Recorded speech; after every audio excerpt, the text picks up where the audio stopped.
What's up, everybody? It's the FONZ4 coming to you with a reaction, and this will be a supercut version of Smackdown Live's Night 1 of the draft. Those of you who know I've never been a big fan of the draft because I kind of think it's pointless and WWE never follows through with it.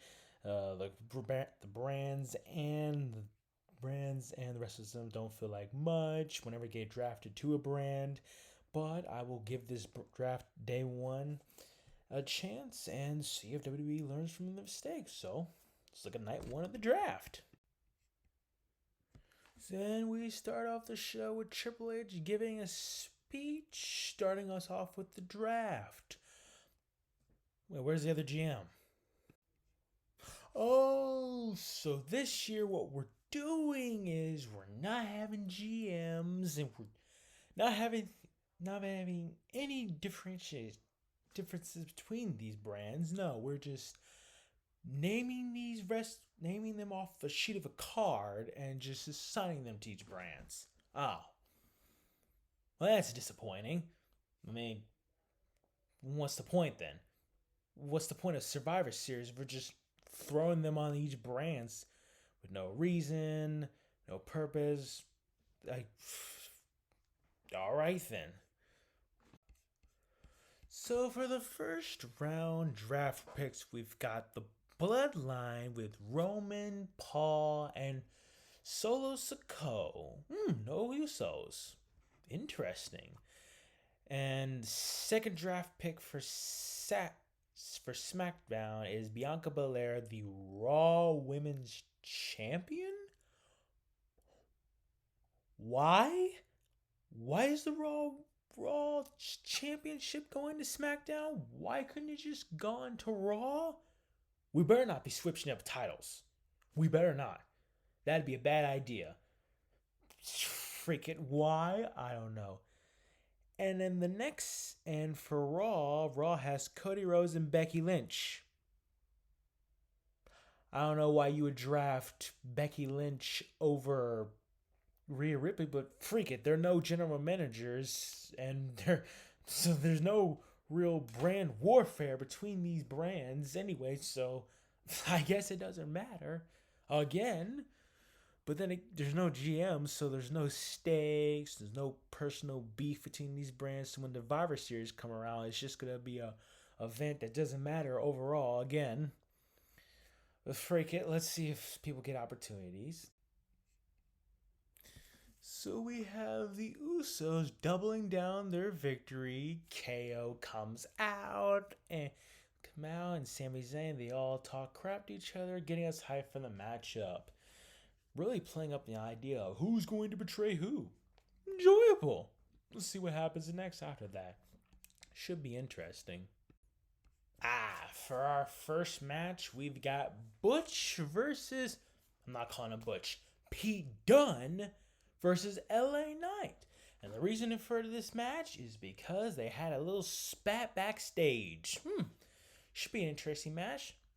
Should go on for a little while, at least 10 minutes or something like that. Should be interesting, right?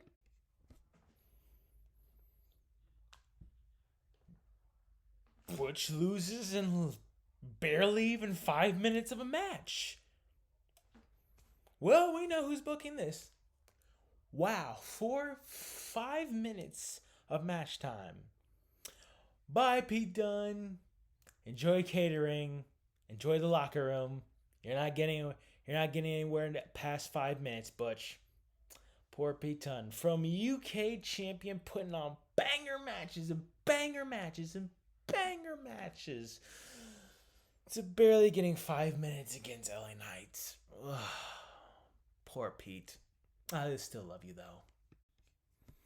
And going for SmackDown for round 2, we've got the Street Profits and Edge. SmackDown for round 2. And Monday Night Raw for round 2 is Imperium, all of Imperium, and Matt Riddle. Okay, well, it looks like, that means Austin Theory's going to SmackDown. All right, pretty good so far. Interesting, makes sense. And for our next match, we've got a tag team match between LWO Ricochet and Braun Strowman and the Street Profits. Alright then. Should be an interesting match. My question though is, can anyone explain why Ricochet and Braun Strowman are even a tag team? Can someone explain that to me? And if they're going to be a tag team, why aren't they coming out in the same entrances? Why? No knows. WWE doesn't like to answer those questions, so why should I bother answering those questions? Ooh, Ricochet seems to be afraid to go over top rope because of what happened last week. Very good, WWE. Remembering things that happened last week and bringing them into storyline continuity for the next week. Good, because now Ricochet is afraid to go over top rope because of the last week's botch. Very good job for remembering that, WWE. Good job.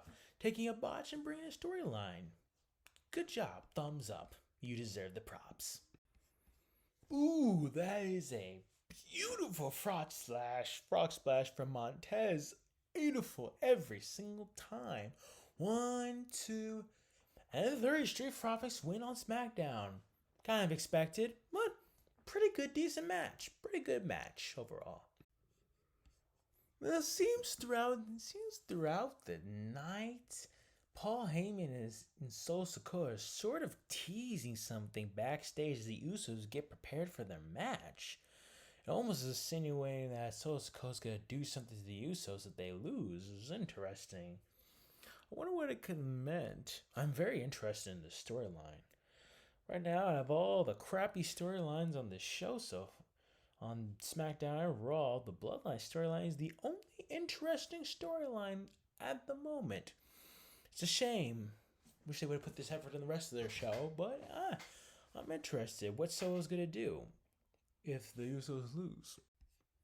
So now we have round 3 of the draft. And apparently it's going to be announced by Teddy Long and John Laurinaitis. Thunderhead. It's funny that Teddy Long's not doing it for SmackDown, but yeah. So, seems like our draft picks for round 3 are Bobby Lashley and the OC going to SmackDown. And for Raw, they get Drew McIntyre and The Miz. It's funny enough that when The Miz got drafted, it was dead silent and WWE tried to put in those fake crowd noises to make it seem like people cared about The Miz. Adorable. Very adorable, WWE. Still trying, but yeah. But so far this third round, pretty interesting, decent, and we'll see if it continues on. One more thing I forgot to mention is that during these draft picks, WWE has a bunch of legends coming out making these announcements on who's going to which brand. Why? Nostalgia act. Is it needed? Not really. Will it get a pop and will it get fans' interest? You bet it will. Overall, it's kind of pointless, but hey, it's an effective way to get people's attention. And for our next match, we've got Selena Vega versus Sonya Deville. A little late to be building this match. I mean, we're barely a week and a half away from the pay-per-view, but hey, what's new?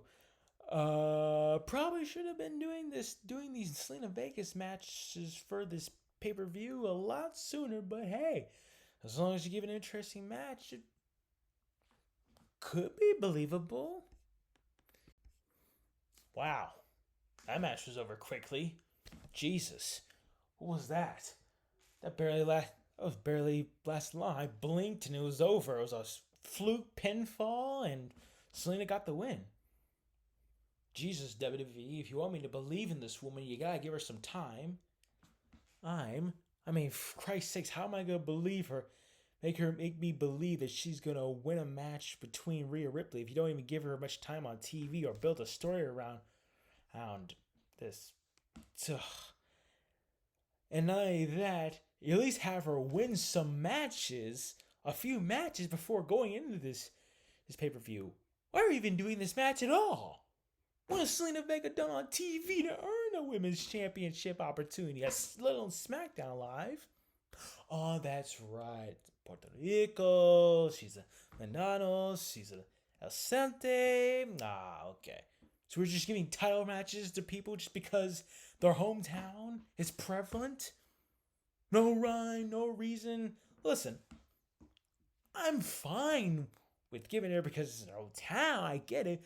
But at least builds a storyline behind it. Heck, we know she's not going to win, but at least have an underdog storyline going into it. That way I feel bad for her if she loses, and she could put up a good fight, have a couple matches. Since it's a 3-hour Raw, you have plenty of time to give her time in the ring to wrestle, to prepare for this match. And not only that, you give her some segments with Rey Mysterio. You don't do that literally 1 week, hell, 2 weeks before a pay-per-view. You gotta let that stuff breathe and marinate. You can't just do that all at once. You shouldn't be booking your pay-per-views in less than 2 weeks to go, WWE. I want to care. I love Selena Vega. She's a great promo. But you gotta give it time. She gotta give it time to marinate and give me a reason as a fan to care about this match.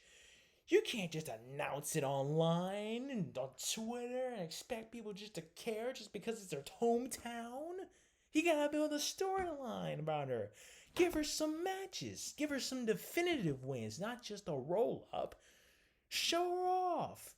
Give me some time to have her speak in front of the crowd to get me invested, make me feel her energy, to believe that she's gonna win. We haven't seen any of that.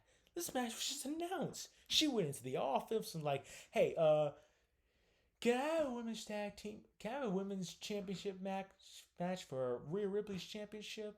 And she got it. No purpose, no reason. Freaking Liv Morgan and Raquel Gonzalez won a match on WrestleMania to get this opportunity. And Zelina Vega just goes into the office and just asks for oh God. Why did they do this? I want to care, WWE, but you gotta make me care. It's just like with the South and Almost match. You gotta give me at least some reason why these matches are happening. It doesn't even need that much effort. Small details go a long way to making me care. Because I want to care. But you gotta give me a reason to care. Good God. So we got the OC coming out to the ring. Oh. Viking Raiders are coming out. I wonder why. Well, looks like they're getting in the ring, right, with the OC. The Viking Raiders want some of the smoke with the OC. Okay. Viking Raiders looking a little tough, looking badass. I like it. All right. Viking Raiders look strong. And immediately get their asses kicked a few minutes into the fight by the OC. Wow, they look stupid. I mean, they were even the ones who provoked them. They're the ones who wanted the smoke from the OC and got their asses handed him right off the gate. Wow. Oh, I see the Viking Raiders from the Viking Raider experience. See, that's nothing has changed after all these years. They're still a joke. Still a joke. Oh, Triple H. Oh, Triple H. I see we know who's booking this show for real now. We know who's really booking this show, Trips. I can tell just by these booking decisions who's really got the pants around here.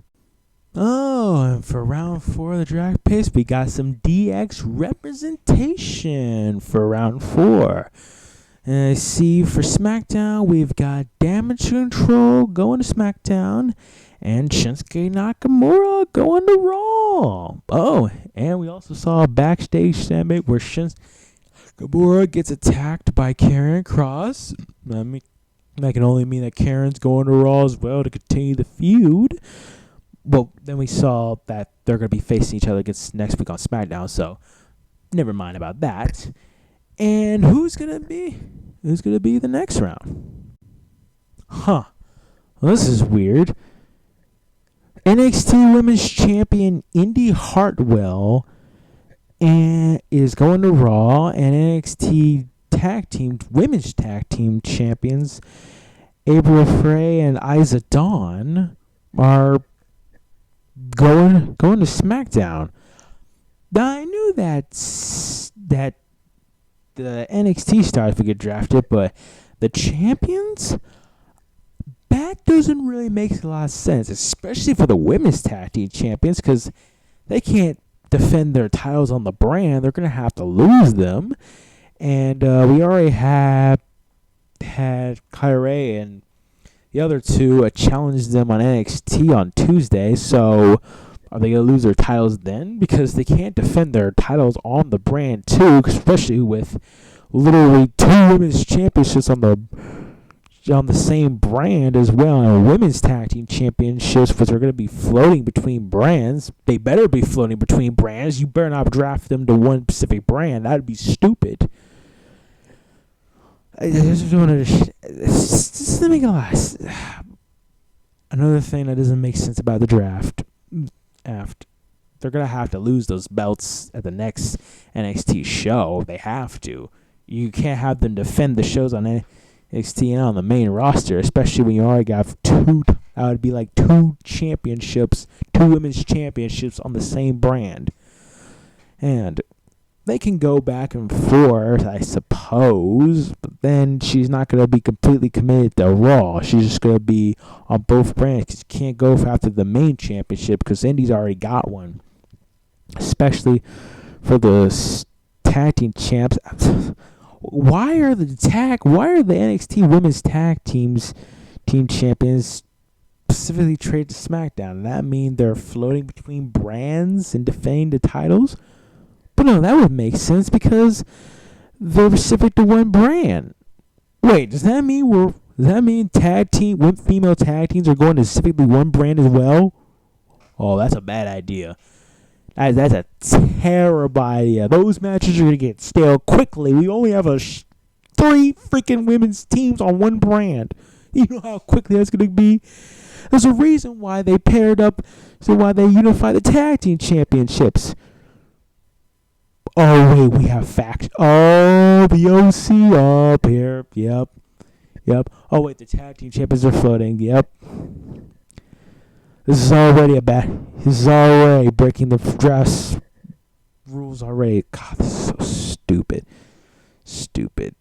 Unless they're going to lose their titles on NXT, sure, but it doesn't make sense to draft these champions right off the bat. I'm expecting, like, the others, like Bronson Reed to get drafted. Those would make a lot more sense because they don't have championships, so they can't defend them on both brands since they're Pacific. I mean, they have to be Pacific, otherwise you're breaking the draft rules already. It doesn't make a lot of sense, but we'll have to roll with the punches. I highly doubt WWE's going to explain that one. Wait a second, why am I even ranting about this? In about 3 weeks from now, they're all going to be switching between brands anyway, so none of this is going to make... This draft is not going to make any difference anyway, so freak it. And for our main event, we've got a WrestleMania rematch between Sami Zayn and KO versus the Usos. Should be an interesting match. I guarantee you they're going to get more match time than everyone else and all the other matches on tonight's show combined. Because why not? It's the main event. It ultimately doesn't matter. Oh, when Solo Sikoa gets a message from the tribal chief to take care of business. What's Solo Sikoa gonna do? Oh, Matt Riddle comes in to stop it. Ooh, but KO's distracted for a little bit. Oh, and he's capitalizing it. Can they make a comeback? We'll see what happens. Oh, and Kevin Owens does the stunner. Throws Jimmy into the corner. Haluva kick. 1, 2, 3. And your winner, Sami Zayn and Kevin Owens. Now, the interesting part about this storyline is what happens next. What does this mean for the Usos? Are they getting banned from the bloodline? What's Solo Sikoa gonna do to the Usos? Does this mean the Usos get drafted to Raw? Or do they stay on SmackDown and Solo punishes them throughout weeks and weeks of punishing the Usos? I gotta say, this is the most interesting storyline on TV right now, and perhaps the realistically is the only interesting storyline on WWE right now. But hey, that counts for something. Anyway, this should be intriguing weeks. So overall, that was night 1 of the draft on SmackDown, and yeah, pretty much what I expected. Doesn't make a lot of sense. These draft picks mean nothing. There's no GM, so these brands are not going to feel much different. I highly doubt the creative writing is going to be any different. SmackDown's not going to be the wrestling brand, and Monday Night Raw is not going to be the entertaining brand, just so that way these shows can feel different. Nope, they're going to be the same brands with different wrestlers on each one of them. And ultimately, after 6 weeks, they will feel the same. Just with different people on them. And yeah, as I feared, whoever holds that world championship on Raw is going to feel secondary to Roman Reigns' championship, because I don't trust in WWE's creative abilities to book it correctly. But hey, I will give them a chance. To prove me wrong, and I hope they do. As far as what else to talk about? But yeah, that's pretty much my thoughts. Yeah, not much of an interesting draft, but we'll see next week to see if they explain some of their logic and loopholes there in the match. Anyway, we'll see you next week.